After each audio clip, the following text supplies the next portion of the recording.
Scott Holbrook Secure Tool Company.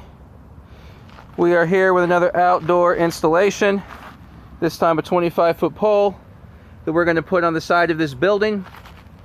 We've already prepped the pole.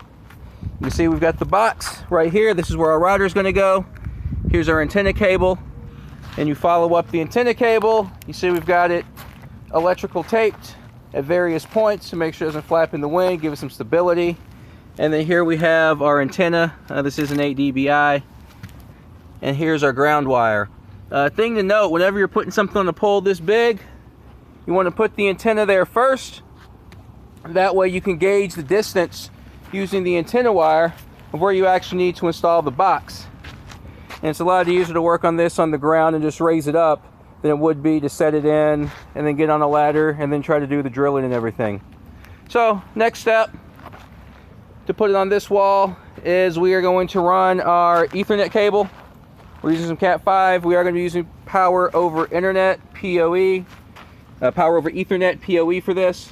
And here are our passive PoE injectors and splitters. So we're going to go connect this into the router inside the building. We're going to drag the cord all the way out here, hook it into the box, and then raise it up. And we'll see you when we're finished.